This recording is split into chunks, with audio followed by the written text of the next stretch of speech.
Today we're talking about this. What a beautiful mess that is at first look. We're talking about hunter builds.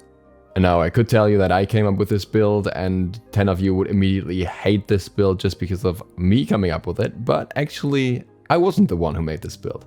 I wasn't even slightly involved in making this build. The person that used this build was Pandacat in the SPL. But to give full credit here, he was not the first one experimenting with this build, and the inspiration for this video actually came from Frost, who made a tweet about this build, or rather a similar build. I would not build the order that Frost built, I would prefer the order that Pandacat built, but overall it follows the same idea. You're including Transcendence, you're including Ninja Tabe, Executioner, RC, and most importantly, Void Shield. Now you may remember that when Void Shield was changed, I actually talked about this potentially being used in place of Titan's Bane, because I think for some characters it is more beneficial in this state. But now in this particular case we're actually seeing both and Executioner combined. But what I was more interested in is how good is this build actually. I wanted to compare this build to a more damage focused build, and I wanted to see how they compete against each other primarily, and also how they compare overall. And because one comparison isn't enough, I actually ended up doing two. So the two items I compared it to was on one hand Heartseeker, which you will typically see in these ability damage focused builds, and the other one is Sais, which also works very well in a pen build with a decent amount of attack speed. And I can tell you that this was some of the most serious math I have ever done for Smite, because there are a lot of factors with these items nowadays that make it very annoying to calculate. And I wanted to make sure I get this 100% right, so we are gonna have a lot of steps here to get to this full calculation, to fully understand it, and a lot of factors that play into it.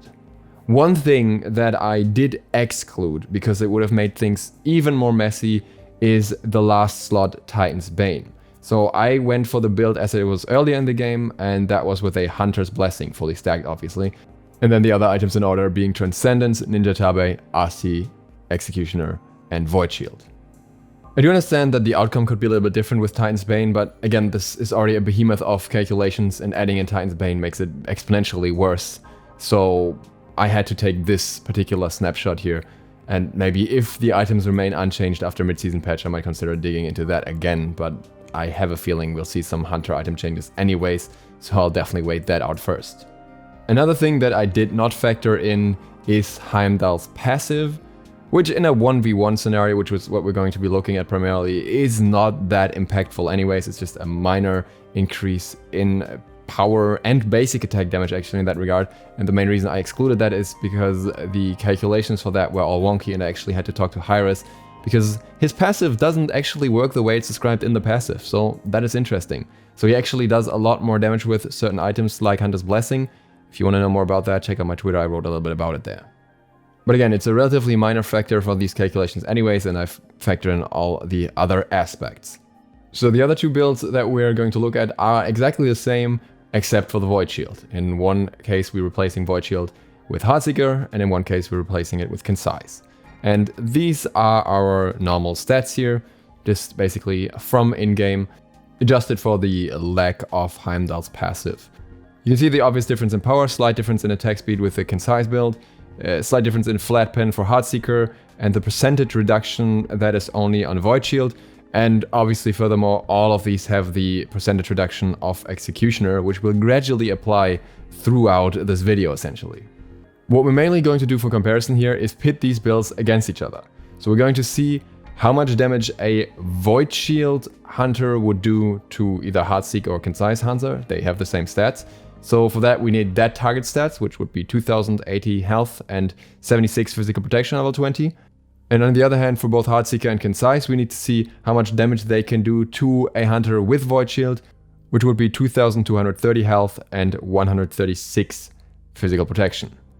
Now keep in mind that the protection values that the Void Shield build is up against are the basic defense values of most characters. Sure, some characters will have a little less health, a little less protection and that kind of stuff, but they are around this area unless they're building defense or they're very particularly tanky. Next up, I had to factor in multiple things when it comes to Heimdallr's basic attacks. First of all, I had to factor in his attack chain, which makes the first two hits deal 125% damage, and the third hit deal 150% damage. We don't have to care about the attack speed aspect here, I'll explain that later. Additionally, I also had to factor in the protection reduction against the target from Executioner, as well as the reduction from Void Shield when applicable. Keep in mind that both Void Shield and Executioner are protection reduction, which means that different from Titan's Bane, they actually stack with each other in an additive way, so you just add them together, very easy. And now going through the basic attacks here, you will notice that the third hit deals significantly more, even though we don't have full protection reduction applied yet. Again, that is because of Heimdallr's attack chain. And then afterwards, on the fourth hit is when the damage is essentially leveled out for the rest of the duration, because you have all the Executioner stacks applied. What you'll also notice here is that basic attack wise, the raw damage from Void Shield is way ahead of Heartseeker and Sais. Heartseeker somewhere in the middle and Sais very much at the end. But obviously those have other benefits that we have to factor in. And in order to do that, we have to include abilities. In order to find out how those are used in the Pro League, I looked at a fair bit of Pandacat's gameplay. There isn't really a strict pattern. He really uses the abilities however they make most sense in that situation. That's logical, I think. There's no set in stone combo for Heimdallr. But what you could generally see is that he would use the 1 before the fight to get vision. He would use the 2 relatively early on to CC the enemy, and then sometimes drop the 1 a little bit later and have his basic attacks in between. He also rarely used the full 2, obviously, not very surprising, and cancelled that early just to get the effect on the enemy and then keep basic attacking. Based on that, I went with a relatively favorable scenario for the ability damage. So the scenario we're going for is 1 basic attack straight into your second ability to get the CC on, 3 ticks of that, then 2 more basic attacks, and then when everything is fully stacked, we're factoring in the first ability's damage as well as the ult's damage. We're not factoring in the 2's knockback damage because that's a relatively rare scenario, especially when boxing another hunter. So for the 2, for the 3 ticks, we are applying 1 stack of Executioner, and we're applying Void Shield as well. For the first ability, we're applying 3 stacks of Executioner, and we're also applying Void Shield in the Void Shield build. And for the ultimate, we're applying 3 stacks of Executioner as well as Void Shield for the initial hit. Because once the enemy is banished, they are no longer under the effect of Void Shield and will therefore not take the protection reduction, so they take a little bit less damage in that build. Here are the stats for that, and we can once again see that Void Shield comes out on top. The protection is just too strong for the others to even go through and get similar damage values, and Sais is a little bit more towards the end. But the other builds have item effects that we need to factor in. We need to factor in the extra damage for Heartseeker that it gets per ability, which depends on the Executioner stacks, it depends on your own power, it depends on the enemy health, and it also has that multiplier after the first application of just dealing 75% of its damage. And I gotta say, after calculating all of this, this must be the most stupid application of damage going into an item in Smite. I just absolutely despise it afterwards. Anyways, these are the very important damage values of that. And then we also had to look at Kin's size. Again, here looking at the Kins on the first hit, second hit, third hit with slightly reduced damage values because of the Executioner stacks, and then afterwards, when it's on full stacks, the damage remains the same. So very detailed calculations in this case, nothing that could be glossed over in regards to starting with full stacks and looking at DPS. And I think that is important because we need to figure out how much damage we can actually do with these builds. Now we have the goal HP value here, and that is the health value that we had above already. That is what it takes to get your enemy's HP down to 0. And that's our goal, right? And we want to see how long it takes us, how many basic attacks, how many abilities it takes us to get there.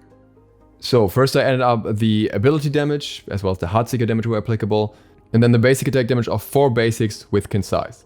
Here we can see the end results. With the Void Shield build, you go well beyond the enemy's HP, more than 600 extra damage.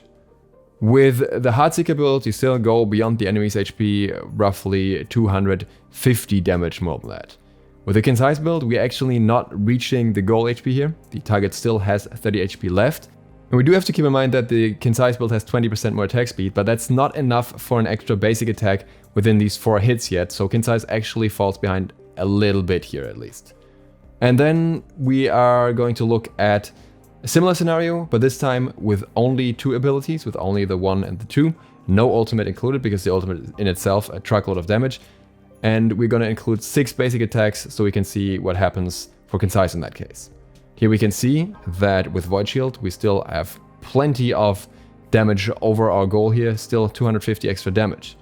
With Heartseeker we are no longer reaching the goal, we are 70 short. And with Sais, even though this scenario is more favorable for Sais, we actually end up with only 2002 damage, so more than 200 less. That said, at that point we are very close to an extra basic attack. Still no extra basic attack yet, but a little bit more and Sais would get a massive damage spike through an extra hit. Last but not least, I tried the exact same thing, but with 5 basic attacks instead. And this was the first time that Void Shield actually fell a little bit short, had 50 damage too little to take on the target. But overall, very clear that in a direct boxing matchup, Void Shield would win against both Heartseeker and Sais in any situation where you're against a physical hunter. Now, for comparison's sake, this is what would happen with Void Shield's damage if we are against a target that has the same defense as that was used against the other 2 builds, so 136 physical protection. The moment the enemy gets significantly more protection, the damage of the Void Shield build will drop, despite the built-in protection reduction that the other builds don't have. Now here are some further things to keep in mind with these stats. Some of you may say that Heimdallr is a bad example for Heartseeker because he only has 3 abilities that do damage and proc it, and a hunter with 4 abilities would be better at that, and that is absolutely correct. That said, we're talking about a 42 damage increase, so it's nothing that's out of this world. But what you can see from the stats alone and the damage comparison that you can see between Sais and between Heartseeker as well, there is good reason to build Heartseeker over Sais on certain characters at the moment, especially on characters like Heimdallr, because the item comes with so much power that it also massively impacts your basic attack damage output. So overall, you're not gonna lose out on much in that regard. It depends on the character though. It's not something that is the same for everyone, but that's why we're seeing more Heartseeker and less Sais these days. What's also very important is the team comp. The team that this build was ran against was Amaterasu, Hercules, Heimdallr, Daji and Discordia. And you may notice that that is 4 physicals. Cyclone Spin, who was playing Heimdallr on the other team, actually tried to build a Void Shield as well to kind of compete with this, and then later on sold it for Mantle of Discord because it didn't work as well against the team comp that he was facing because it had more magical damage. And before we get to the conclusion, we need to bring this whole thing around to Titan's Bane one more time. As I said, I did not include Titan's Bane in the calculations, they were complex enough as is. But what is important to note with Titan's Bane is that Titan's Bane doesn't synergize that well with protection reduction, and Titan's Bane also works better when the target has more protections.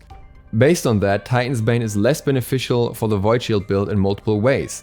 On one hand, especially on later hits, you already have massive amounts of protection reduction applied, and on the other hand, you're not fighting someone with massive protections in this particular scenario.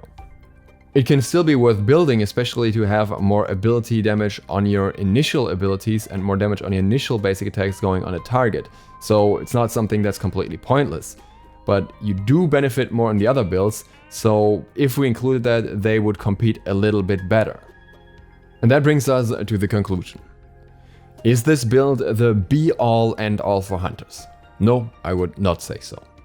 I think if your main goal is to just do as much damage as possible, this is not the build you're looking at. But that should be clear from the stats of the item that you're building alone. That shouldn't be a surprise really. This is clearly a very situational build that will on one hand absolutely frustrate your direct lane opponent, and on the other hand give you the potential to counter a physical team comp as a hunter much better.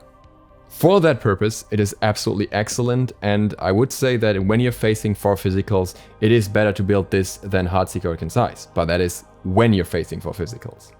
Outside of that, much like Veneno's build once upon a time that included Shifter's Shield, it is obviously a great build for players that just like to have a little bit more safety on hunters in general, while still dealing good enough damage. That is something that is definitely achieved with this build. So if you want a little bit of a safety measure, or you're maybe more used to playing tankier characters but you want to give hunters a try, then this is a build that can serve as a very good crutch for that as well. So in other words, it is situational, it is most certainly not bad, but it's also not something that you have to build every single game. This video was just the first one of multiple SPL breakdowns based on things that happened around the finals, because there's some really interesting stuff. So if you want to see more of that, feel free to click the sub button and maybe the bell so you get notified. Also that way you'll know when my Cthulhu guide comes out, which is happening very soon. With that, thank you guys so much for watching. I hope to see you all for the next one soon. DukeSloth, out.